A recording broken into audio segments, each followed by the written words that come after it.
The truth about Joy Boy. Hello, One Piece enthusiasts. I'm the One Piece nerd, and today let's talk about One Piece chapter 1114. It's been quite a while, and I'm back. Been very busy, but let's talk about it.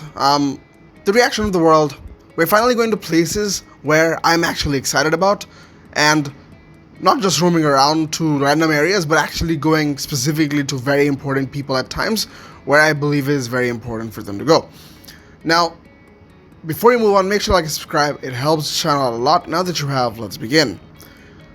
Vegapunk's message of the world to the world is actually pretty surprising to everyone. The world's sinking, and Vegapunk predicting that the sea quake would have happened and there would be some sort of a rise in sea levels.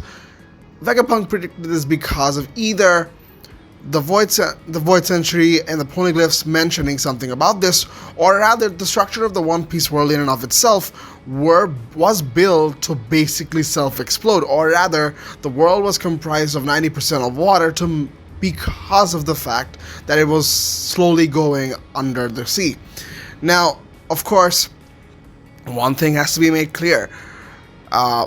There is a protection from all of this. There's a reason why the red line was built. I think we talked about this in last week, and I will stick to that point of the red line being the most important place in the world. Now, I'm not gonna go speculate over every single reaction that everybody else gave.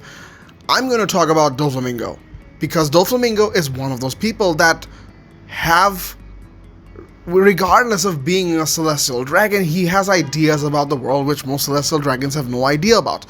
He is almost as smart, if not smarter, than the Gorosei about the history and the knowledge of the world, and he has the status of a celestial dragon. Now, why do I bring up celestial dragons with Doflamingo? Because we've seen in this chapter when Vegapunk mentioned about the 800-year Void Century, we've seen the reaction of the celestial dragons mentioning that they have no idea what the Void Century is. And of course that makes no sense, because the rulers, the 20 kings from 900 years ago, made sure that nobody in this world remembered what it was, even if it was their own blood. Because if one way or another, someone from that generation, someone from the 20 kings goes down into the world, like the Nefertari family, things would spill, and of course there would be trouble. So the only ones that do know about the Void Century are the people that research the Poneglyphs, and of course the Gorosei and Imsama definitely.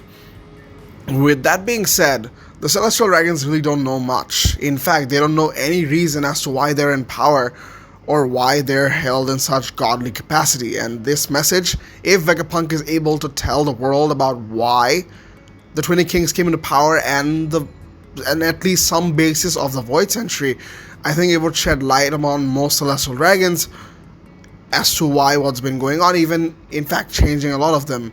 And with Mosgard's death, I don't remember how many ever chapters back, I think it's a wake-up call to the Celestial Dragons as well for the atrocities that they have committed. Now, let's go back to Doflamingo.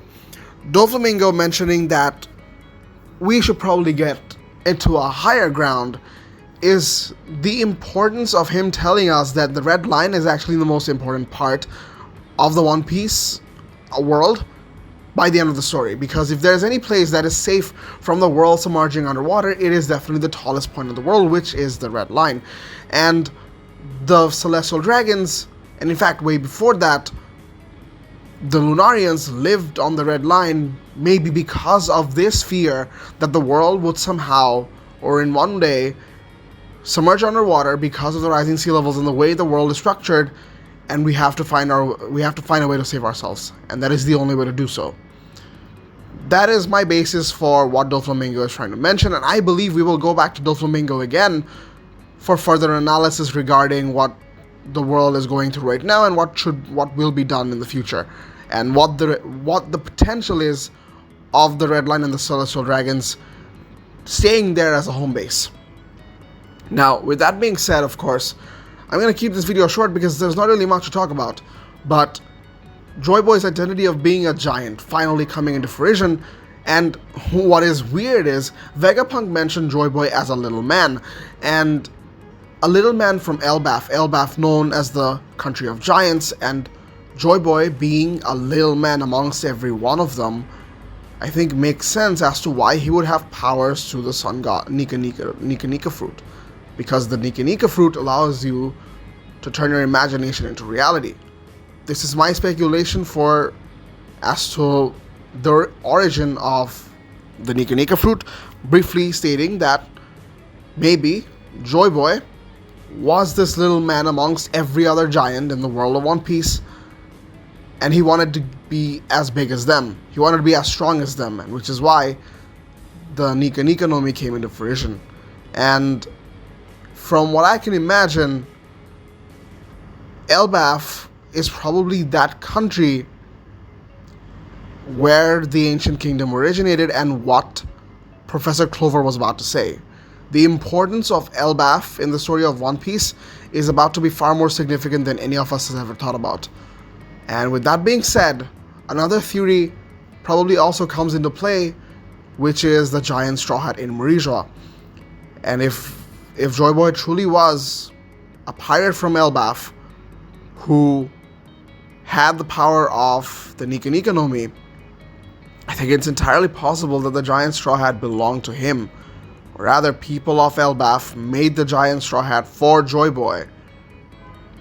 And that straw hat holds more significance than we initially thought, and there is some more deeper meaning as to the creation of the straw hat. And in fact, maybe that's where the replica of the straw hat that Luffy has now came into. And we will maybe at some point figure out that the person who gave Roger that hat was also someone pretty significant, and I think it ties down to a lot of things. I think the straw hat holds pretty good measures as to the final destination of One Piece and what the One Piece really is, and maybe it's just not as just a simple hat that we think it is. That's it for the video, guys. If you guys enjoyed, make sure to like and subscribe. Have a great day, and peace.